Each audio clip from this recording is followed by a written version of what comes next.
So I'd love, first I want to know who's here. So can you raise your hand or nod if you have your hands full of snacks? If you're from government, like if you're in a government, okay, great, sweet. Are you in government, sir? Hi.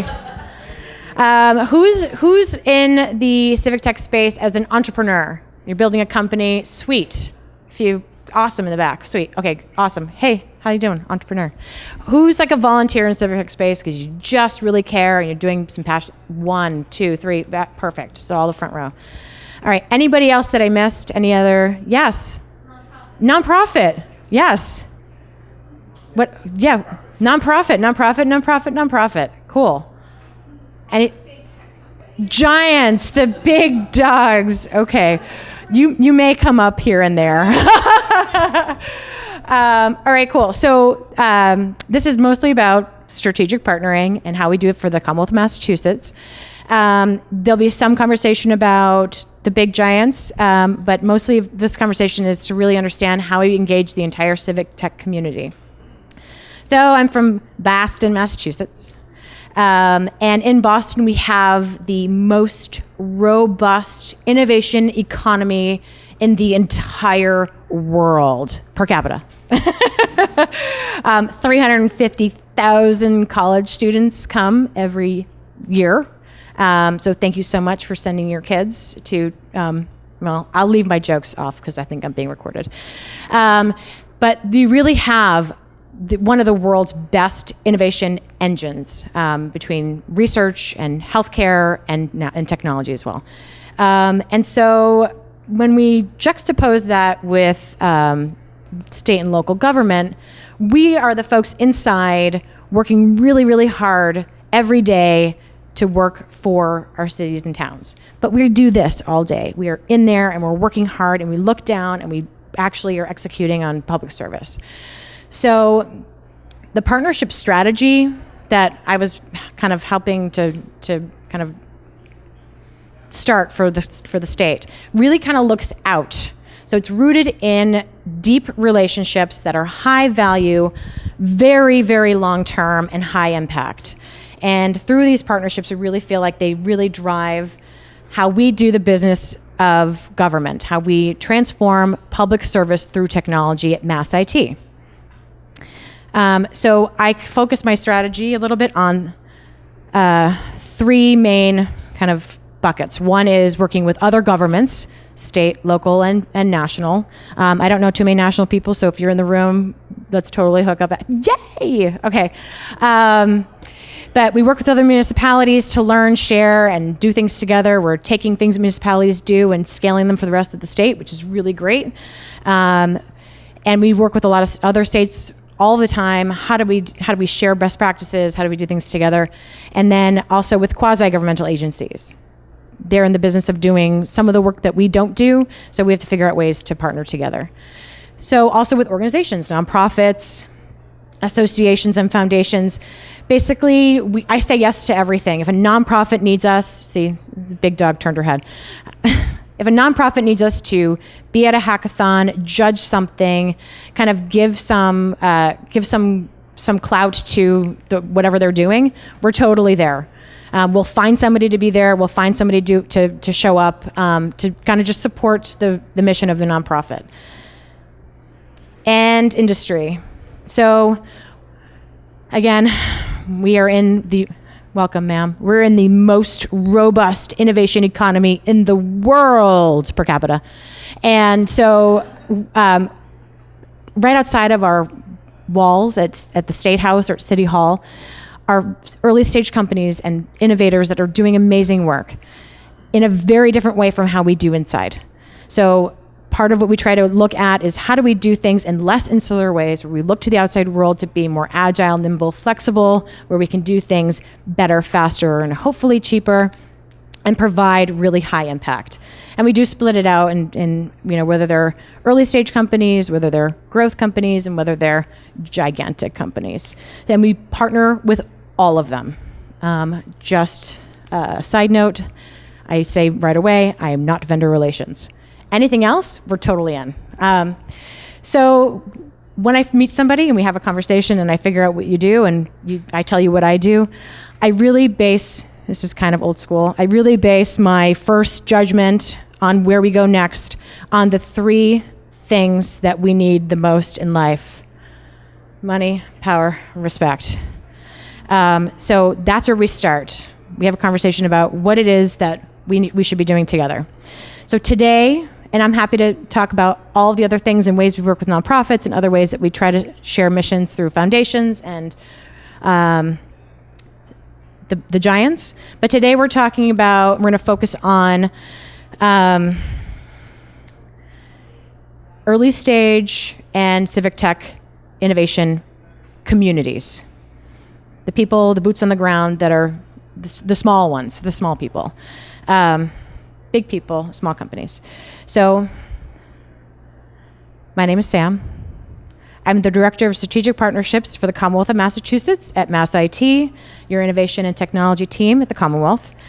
I used to work for the city of Boston for about 5 years as, I say, an adjunct mechanic, but in economic development, transforming government into digital business. And then in between those 2 times, I worked with the early stage, the startup community on understanding how to get funding, mostly equity, but any type of funding for starting their company. So that's what I bring back to my time at the state. So I also am a retired Boston Public High School teacher. So with that said, please ask questions whenever they happen. And I'm okay with heckling. So, hi. So please, I'm happy to make this a dialogue. Again, this might only be 20 minutes. I've never actually tested this before. So I'm going to break this apart into 3 different pieces. The first one is really understanding before you start working with the outside world, this outside world, you need to, in my opinion, you need to really establish some foundational changes in how you operate inside. Taking a look at the culture, taking a look at how the organization functions is vastly important before you start, and why, and during, before you start working with the outside world. Because there's nothing cooler than bringing a new friend home and having your parents be embarrassing. So we really want to make sure we lay some cultural foundations. And then we're going to go into this journey about how we get out and work with people outside, really understanding where they're coming from. Yesterday, the team from Somerville had a conversation about how you should come and pitch to them. This is more about how government should look to the outside world and how we should really reconsider how we look at people. And then the third piece is this survival guide. So if you do have a strategic partner person in-house, or maybe I should use how we just really quick, like how we can survive and do this together. So, new cultural foundations. Get out. You need to get the people out of City Hall, out of the State House, and need to be in other weird, strange, funky locations to break them out of the normal day-to-day operations. We've been all over the place. I bring them all over town, and it makes people feel more creative. They're connected with an entire different community, and they just think of things when they go back totally differently. So the way that we do recruiting at the Commonwealth is very, very awesome and very static. We have a banner, a table banner like this. We put it on a table. We go to a career fair. We go to a college fair, and we stand behind the table, and we maybe will have brochures if we have the budget, or we printed them ourselves, and we wait for people to come to us, right? College fair, career fair. So in this picture, this is a real photo. I didn't make any of this up. I took our recruiter, the younger gentleman on the left, and our chief application officer, the guy with the tats on the right, and we did some recruiting at Startup Institute. Because where better to find somebody who's trained to be on their toes, bootstrapped, and not expecting any money for a salary. So we went to Startup Institute, we watched people pitch themselves, and we worked the room. So no tablecloth, no static brochures, but we were out. So yes, that's our chief application officer. I told him to dress the part. He was a little bit more sporty spice than startup, but we still rocked it. So get out. Number 2, get in the game. So we have some of the most talented technicians and technical people in-house. It's really great when they get out and start to play in new ways. And again, getting creative and getting dirty in the business of what's happening in the early stage and startup and innovation economy. So giving back and giving of your time is really huge. So this was at last February's Code Across event in Boston, run from most of the people in this room. And the other piece I wanted to mention about us getting out and playing here was, the team that kind of rose above the rest had on it a municipal partner, a few state partners, a quasi-state partner, and they are still continuing to work together. So we not only had a team of, people on the ground, but we had like a team of very diverse backgrounds that should just be working together anyway. So in this picture, there's an actual photo from the Code Across event, and this guy at the bottom right is our chief technical officer, who spent his weekend with Code for America and Boston Brigade on the Code Across event. How awesome is that? And there were a lot of us there. Okay. Everybody has to be equal, and everybody has to be invited, from the very top of the organization to the very bottom of the organization, and everybody in between. We talk a lot about flattening this hierarchy and providing opportunities for people to get involved. We have an initiative called 6 and 6. It's 6 innovative projects in 6 months. We have to complete them. And the people that bring the projects to the table are from all levels of MassIT and through state government. They can be people who are trying to figure out really anything. And we have them at the table every Friday morning at these weekly meetings with whatever team from MassIT is working with them and our executive committee. So it's a very flat hierarchy. It's very inclusive. And we really feel like if you give people the opportunity to get involved, it gives them an outlet to really like express their passion for why they got into government in the first place. And it keeps them happy. And when people are happy, they're likely to stay longer. And when they stay longer, you're going to be more successful as an organization. We joke that we came for the money and we stay for the glory. So the name tags really have nothing to do with it. I just thought it was really funny. That this is the tone of the differences between how state government operates. So I just wanted to. Okay. All right, make work fun. Darn it. So again, this is fundamental cultural changes inside the organization before you start playing with the outside world. So when your colleagues have fun together, they tend to get personal. And when you make relationships personal, you tend to want to do things for one another professionally. And this is so valuable. So food brings people together. So every once in a while, we'll just have random cookies and things laying around, or we'll have breakfast in our little room, and we'll invite people to come in that have never been in there before because they heard there was bagels and cream cheese. And we'll just engage people in this new way for them. So it's really important to bring in the people who love food the most are usually on the accounting and supply side of the shop, like the core, the business people. And those are the most important ones in the organization, really. That's not a joke. So this was the week between Christmas and New Year's is a very lonely time anywhere. If you're left at work, it's you and like 2 other people. So I worked with somebody who's been there a very long time to send out an invitation to the entire floor on the best of the worst Yankee swap and potluck for the leftovers. And it was basically you bring your crappiest holiday present and then you Yankee swap with other people. So luckily my mother-in-law actually furnished most of the presents for people. edit that out, please. And also most of the carbohydrates. So we had plenty of food, we had plenty of crap to give around.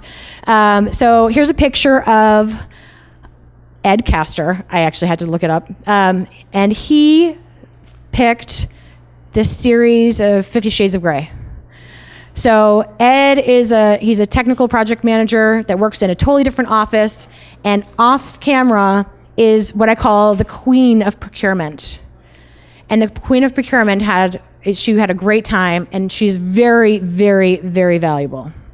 So Ed unfortunately didn't get to keep his series. One of our paralegals who was on her way to retirement said it was her New Year's resolution to read more. So she took the 50 Shades of Grey from Ed. Okay.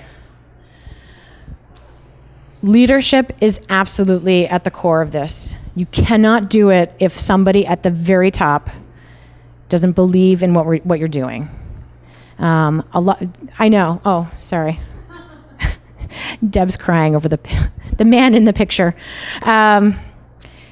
Your leader will not only give this type of work and the people doing this work air cover from other leaders who don't really quite get why you're spending time outside of the office and why they see you all the time at the local coffee shop with a different person every hour. But it's also good ground cover for the folks that are, again, the core business you're trying to convince them that this procurement might seem really crazy, but it's very valuable. And I can't tell you exactly why, just is, or whatever it happens to be. We're ordering these crazy chairs, and they're very important. So the leadership gives you that air cover, and it gives you that ground cover.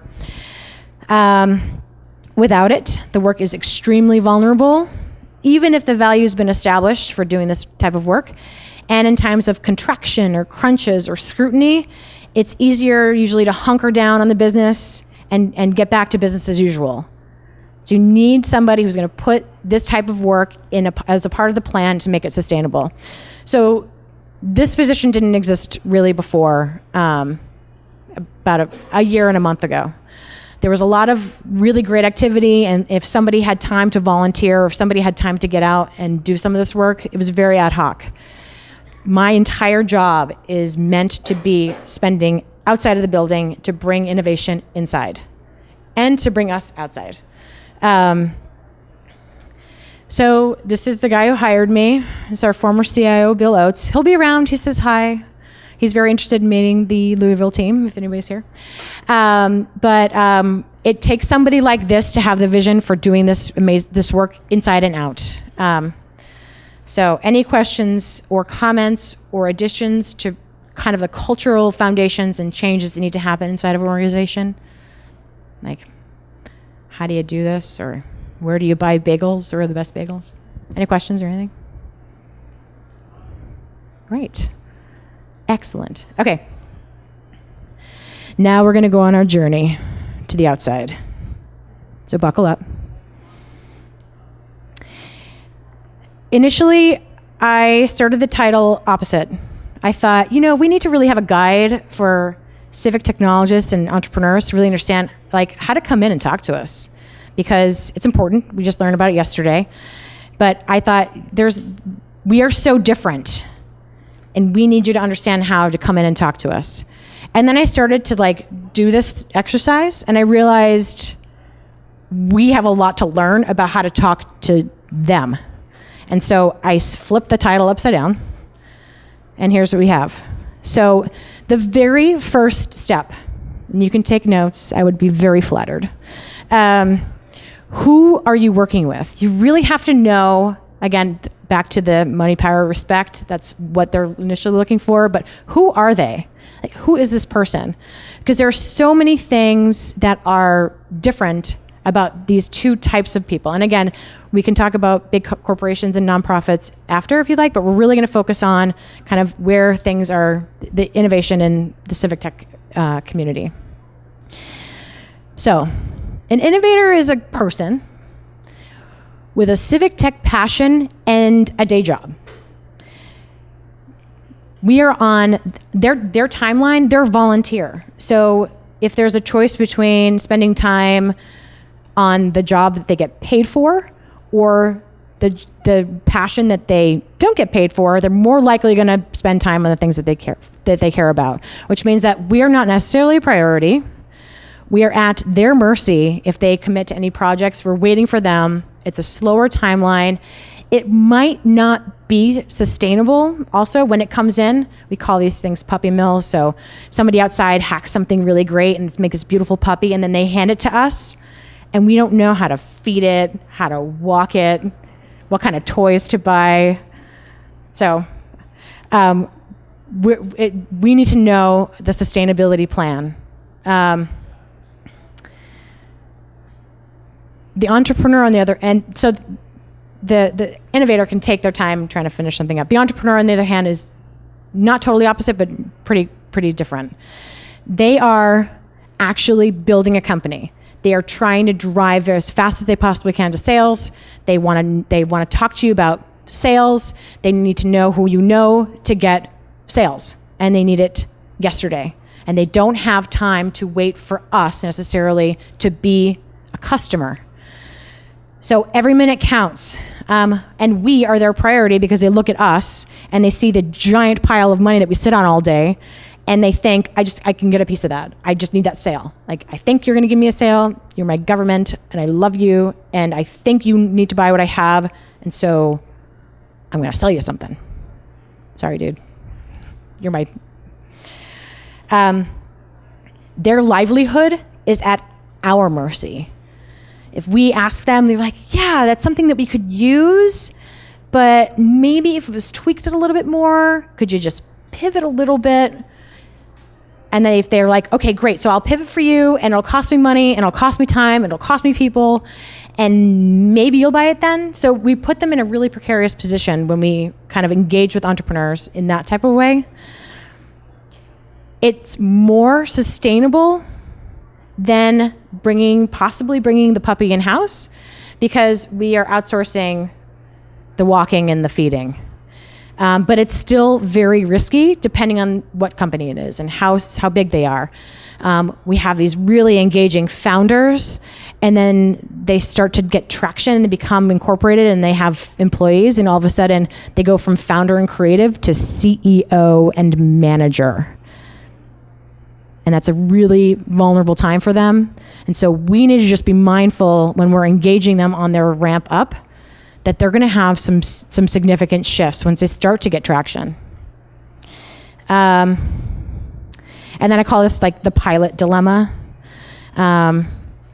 So once you come into our system and we're like, totally, let's try something, let's do this. And then depending on which type of government you're working with and how fast their procurement, so I'm taking us out of it.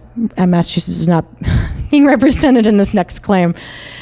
Sometimes these pilots take a long time. And so while you're waiting for us and you email every week and you call every week, you might not have the burn rate to wait. And so we need to be mindful of making sure that we communicate that it's going to take some time, it's going to take some patience, and are we really where you want to put that as your first customer? Just saying. Just a question. Okay. So when I was at the City of Boston, I was mostly in economic development and working kind of in the civic tech space. So I'd meet entrepreneurs all the time, and they'd say, what can you do for me? And I'd say, I don't know. I mean, your company's great. I don't know if we can buy anything from you. I don't know what we can do for you. But I think I figured it out finally. So I put it on a slide, and I'm going to tell you what the answers are now. So they mostly need money, space, and opportunity. So access to the right people.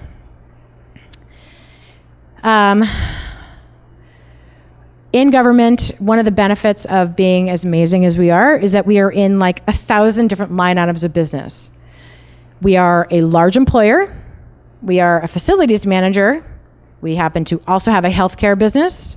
We feed and clothe people and do 1,000 other things. Well, maybe you don't clothe people, but we do a lot of things. So we have a lot of people in-house that do this work every day. Whatever your company is, if you have something that's a line item of ours, we can absolutely introduce you to somebody who's doing this work every day. So you can show them what you're doing, and they can see and give you advice on whether it makes sense, because that's the business that they're in.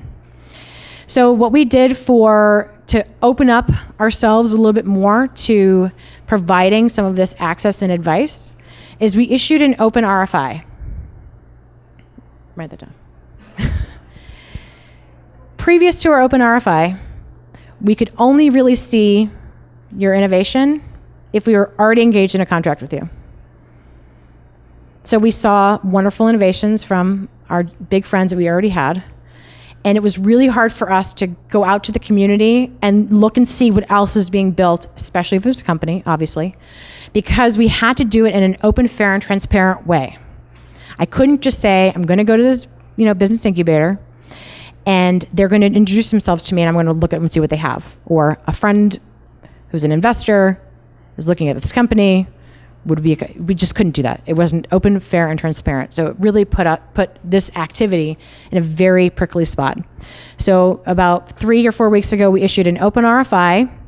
It's on our procurement system, and it basically allows us to talk to any civic tech innovation, small to big, and what we can do, we've run at least one of these, where we can actually invite the people inside who are working on that business to, again, give that advice that I mentioned earlier. So we had a company come through that is workflow process software, business processy things. Who doesn't need that? So we were able to engage them in a conversation with some of our secretariat CIOs, our CTO, people that are looking at it for other really big things and really small things, and people that really would be kind of administering the work, to give advice back to this company about, this is too complicated, show me how you do these things. So now we can do this type of activity. The thing that is absolutely very essential to when we did this was to really be clear on the expectations. We might not actually be a customer. You're coming in to be exposed to people that are doing this work and seeking advice. We want to see what you have, but there might not be any future here, FYI.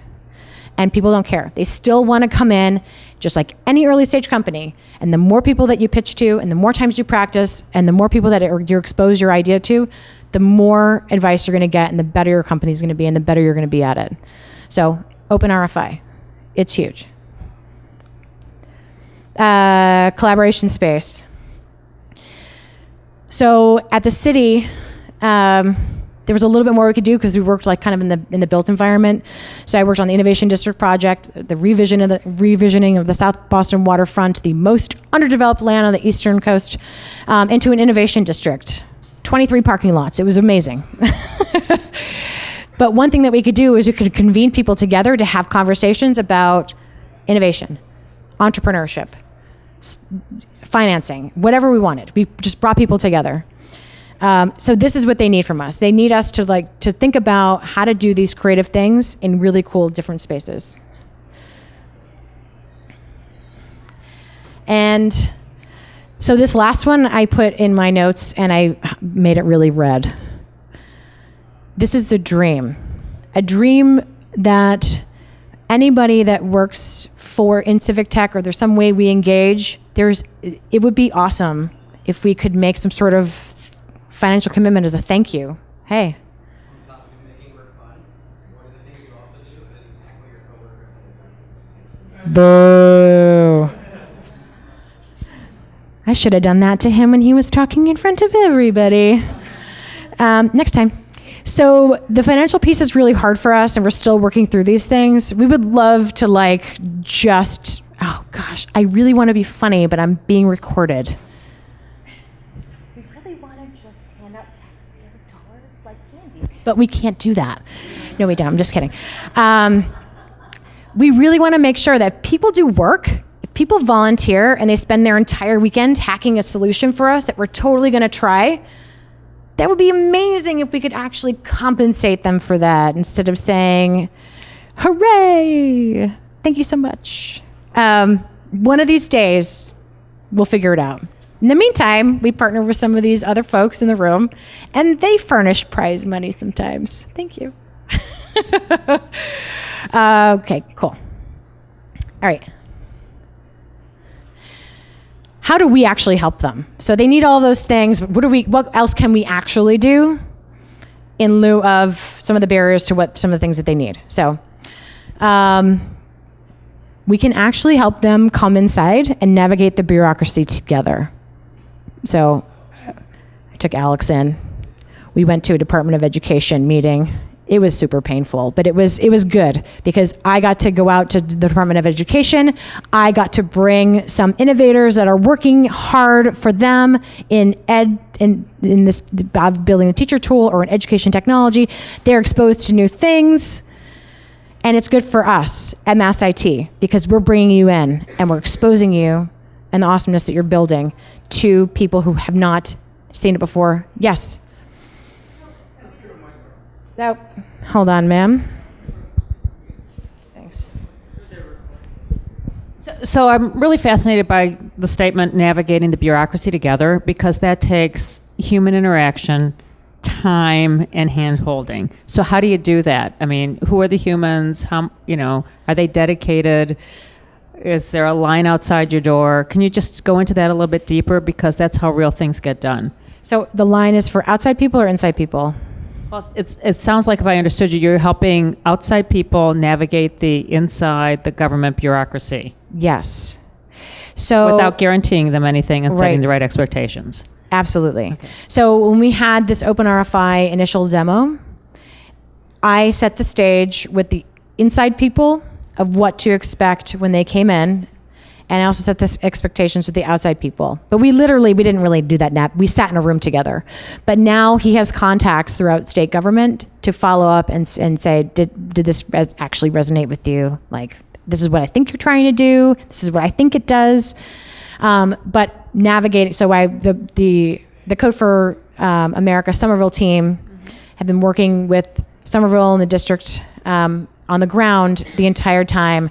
And it's really important for us to be involved with them because if something that they're doing for Somerville could be used for other districts, we totally want to be at the table. Thanks. So I brought them. I had not met my colleagues at the Department of Education yet. This one particular woman so I email the CIO and she tells me who to talk to and they tell me who to talk to and I do that. I get to the person that is going to be the most impactful for them. And then I book a meeting and I go with them. And then they do the talking. Great. Thank you. That helped? That helps. Amazing. Yeah. Okay. Okay. How amazing would it be if we could do more pilots, right? If we could, in the spirit of a lean startup, we could try things and fail fast. That would be awesome, right? Or win fast. I'm sorry, that was negative. We could win really fast together. So the goal here is to actually do that partnership with an engaged agency. So sometimes in era past, an early stage company or a mid stage company or a large company come in and you meet with IT and you sell people on the IT and you tell them about all the DBA views and tickety-tack things, and they'd really get the IT behind it. They'd say, this is great. This is exactly what he needs.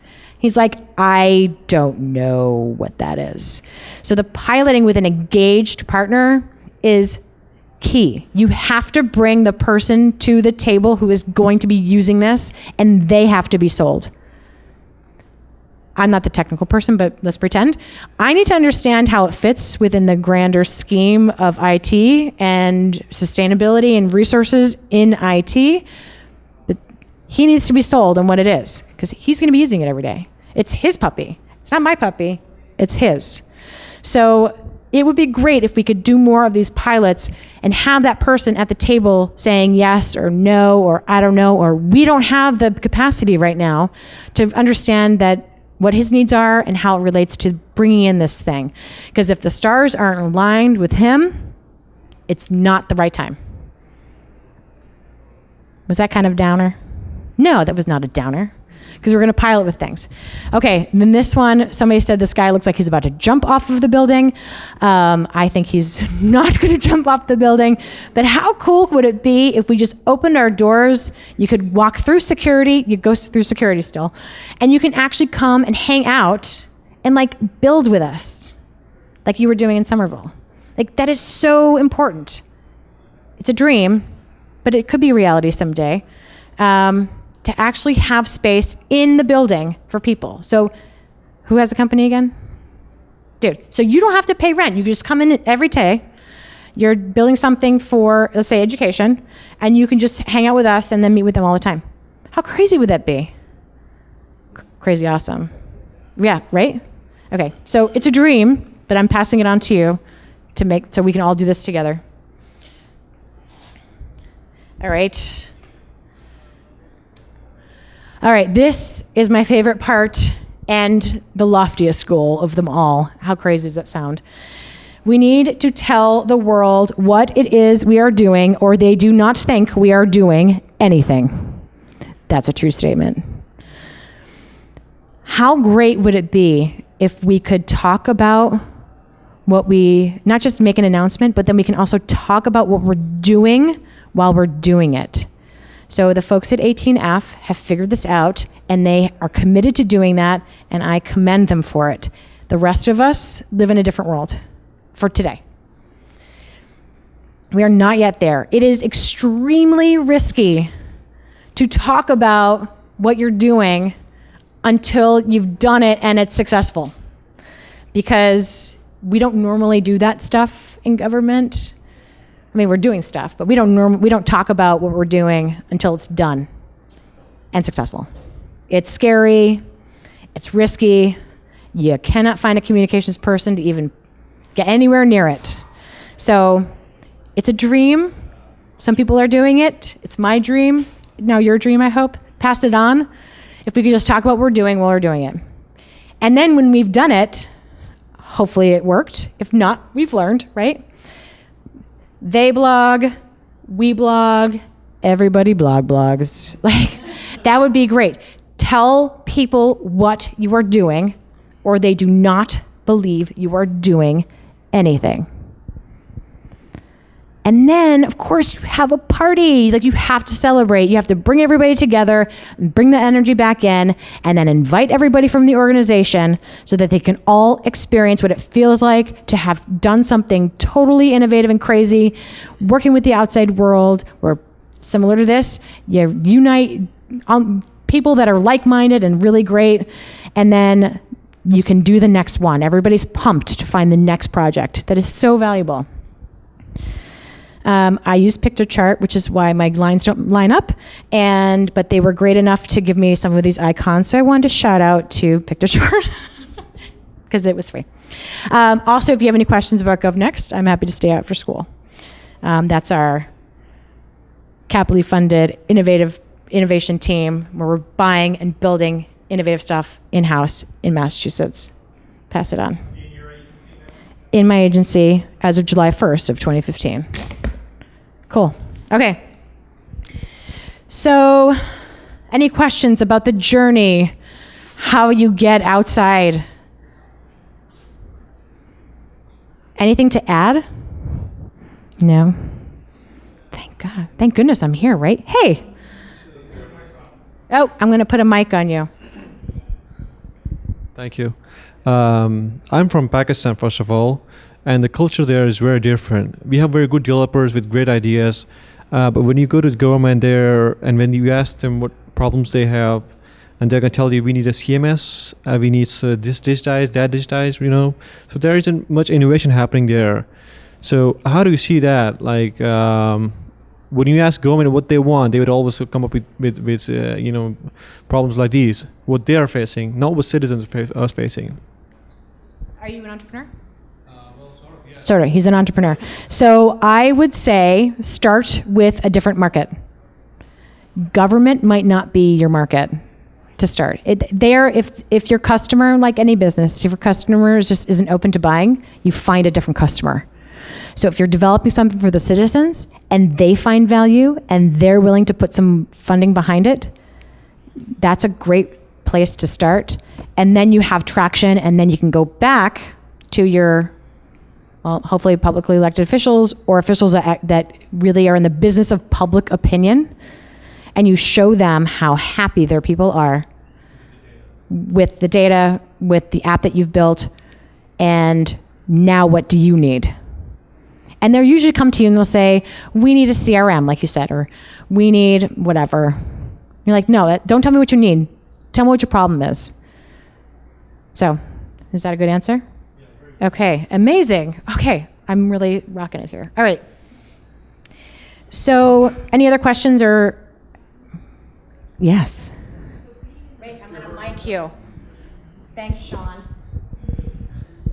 So being in the thick of all of this, I'm curious, when you think forward 5 or 10 years, where do you think we'll be in terms of municipal governments and state governments and our openness to bringing in outside innovators and being able to work with them? I mean, I have my own wishes and so forth and hopes, but I'm curious, because you do this every day, like, what do you think is likely? So I always try to put an economic development spin on things. People are going to want to live in cities and towns and municipalities and states that work for them, that know them, that build things for them, that really get them. And they're willing to cross borders to go to the next place because they get them better.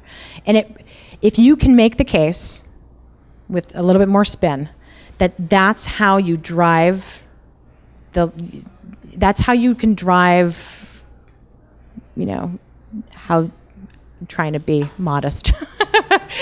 That's how you drive economic development. That's how you drive more businesses in the area. That's how you drive property taxes. See, I was very coy on that. That's how your city can thrive, because people want to live there because these are the benefits that they expect. Then that's how you make that case. And that's what I see. So I talk a lot about municipalities, and we have an amazing, Boston is awesome. Like, they get it. They work really hard on it. They have a team of people that gets it. They have an entire IT infrastructure that this is what they do. And my new joke, let me try it here. My new joke is, and then you drive over to Cambridge and you still need to bring quarters for the parking meter. Love Cambridge, but it's not that far. We should all be that way. We're not that big. So what I'm focused on right now is, how do we take awesome stuff that one city or town, locally or nationally, pluck it up, evolve it, and shoot it out like a frisbee to the rest of the municipality, so they can all actually serve the people what they expect. So does that answer your question? The cities of the future. Everybody you can do everything on your phone. No. Every municipality is equal in the way that it serves constituents equally, because they're sharing. And those that are falling behind, you'll see it in the infrastructure, you'll see it in the tax revenue, and you'll see it in the companies that are there, and the people that are there. Yes? Can you tell us a little bit about some of your successes, or what do you guys do? What are you making? What are your successes at a state level? Right now? I don't usually think of state level. Can you turn? No. Okay, I'm going to say it. I'm just going to say it. So we have a few. One is small but very mighty, and the other is ginormous and groundbreaking.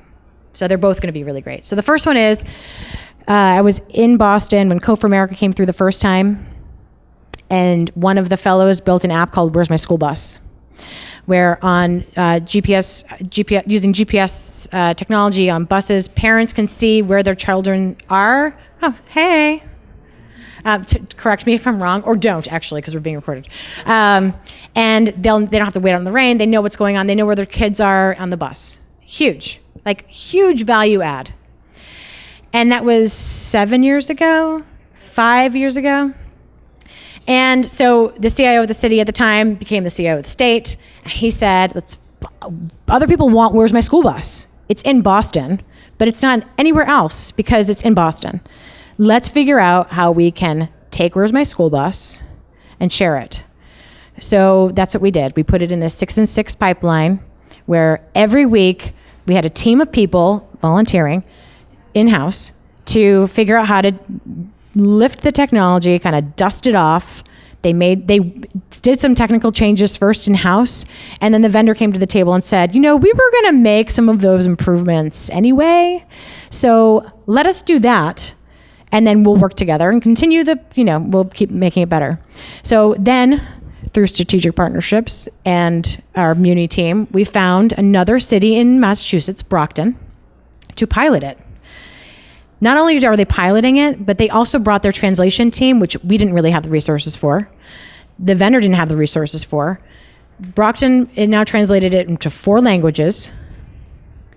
And we have a product. They have a product. We have a collective product that other municipalities can take and use.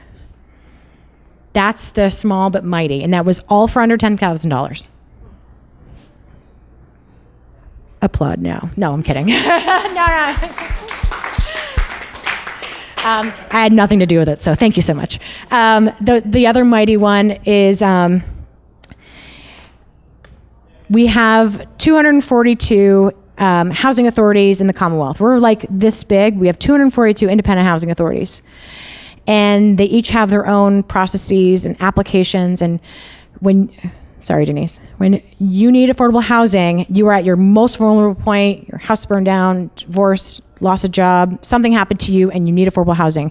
So you have to go over to Boston and fill out your application there, however they have it. And then you have to go to the next housing authority physically and fill out their application there. And it's similar but different, and it has different things. And it might be online, if you have to fax things in or whatever. 242 of these in... We're not that big of a state. It takes you 2 hours to drive from one side to the other. So the legislature said, we've got to fix this. We tried twice before my time with a big company and failed twice.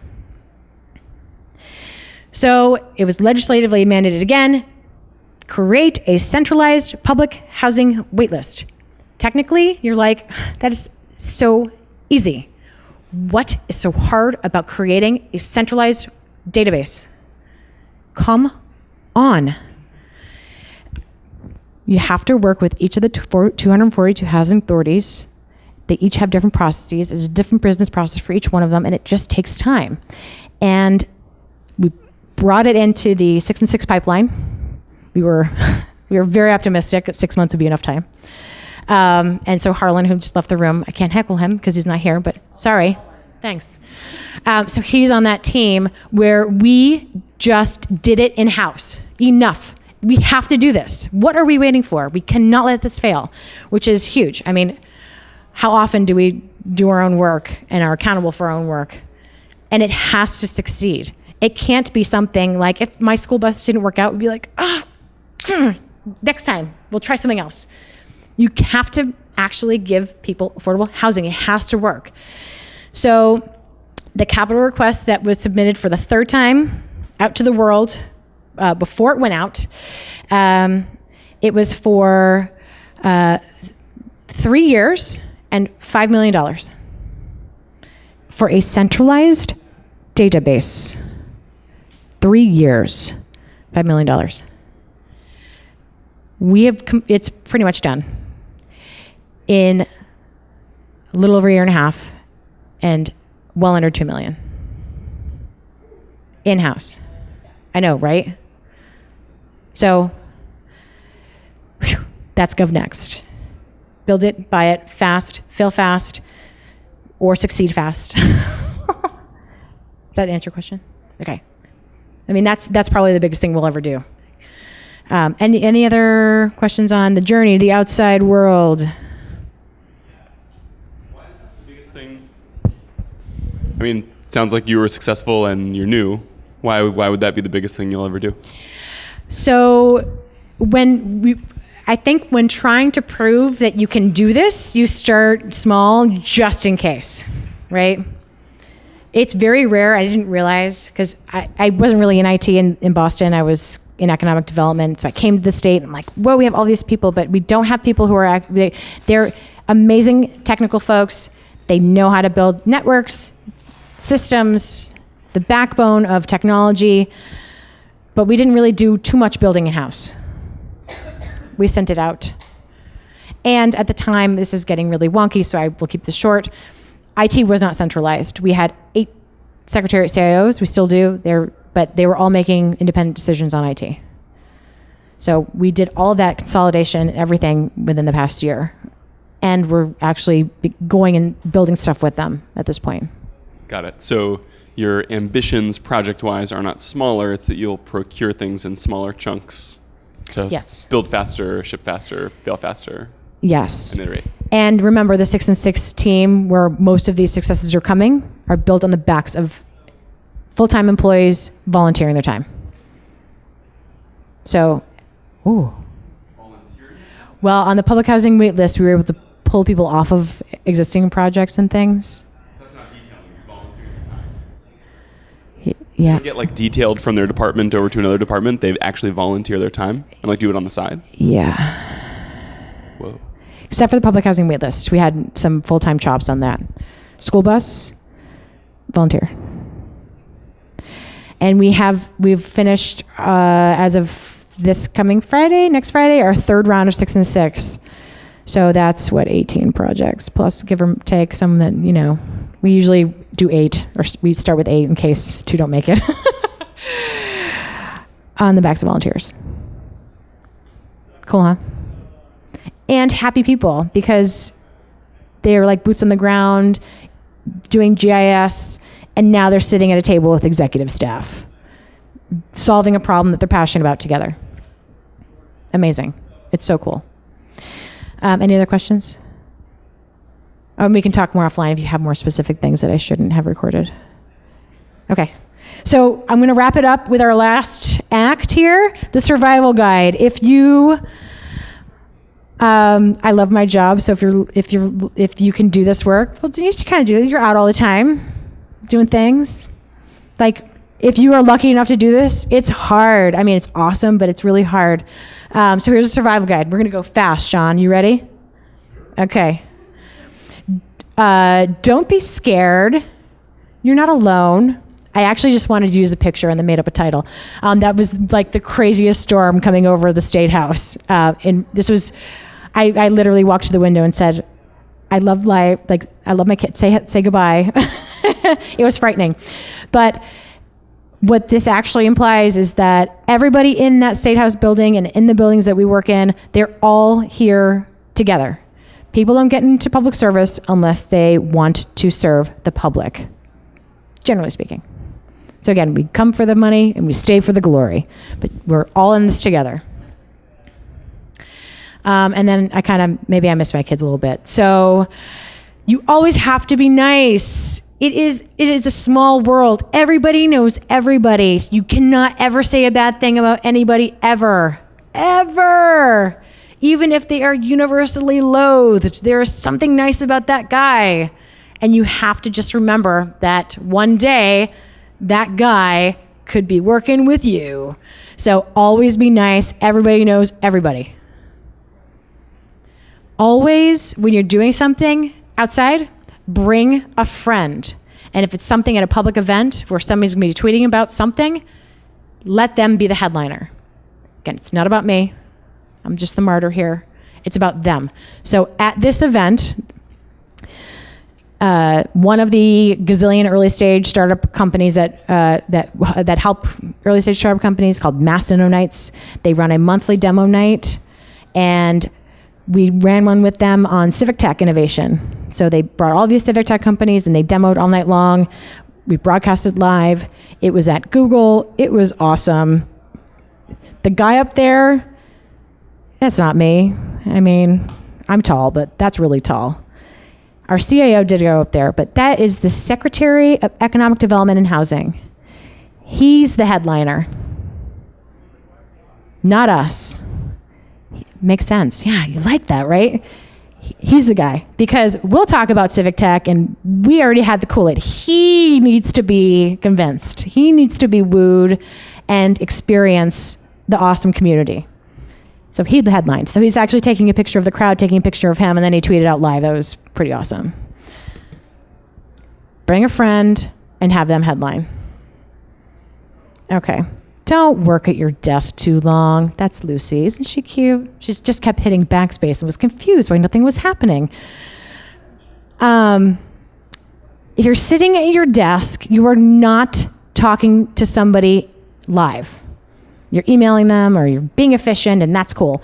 But you have got to get out, get at a coffee shop, walk around the halls of City Hall, and actually get the work of connecting people and making these things happen.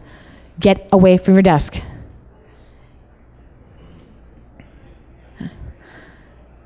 I know, right?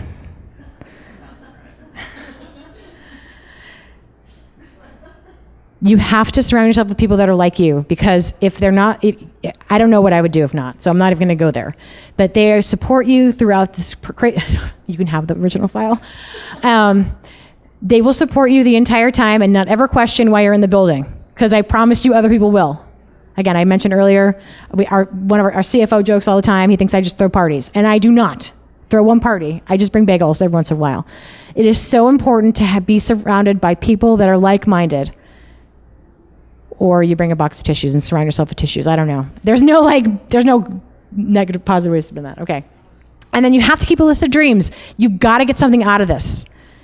If you don't at least get something out of it every once in a while, you are going to watch other people get their dreams fulfilled, and then you're going to go home. Keep a list of dreams. And it could be something, it could be little things like, one day I do dream of this incubator where we can have early stage companies sit and build stuff with us. That would be so great. Or the dream about being able to communicate in real time that we're doing awesome stuff before we finish it. Like, that would be amazing. I mean, these are not like dreams like I want to win the lottery, but these are like, you have to get something out of it, or just get a goal and have a dream, or you don't continue on selfishly. Okay. This is the end. So now it's your turn. I know it's literally the end of the conference, so I did not know that we wouldn't have a lot of time to do this homework. However, get out of here and find somebody totally new in a different state, I don't care, and figure out a way to work together. We're all in the same industry here, people. Whether it's government or early stage, I don't care. There is a way that you can work with somebody totally different. And we're running out of time. So we have reception. No, wait, don't get up yet. So yes, drink tickets, get out of here. But there's not that much time to find somebody here that is going to change the way that you work back wherever you're from, and the way that they work wherever they come from. So on that note, thank you so much. This was my dream. All right, Sean. Any questions before Sean takes the mic? Awesome. I'm around after to answer any off-color questions and speak French fluently. Thank you so much. Come for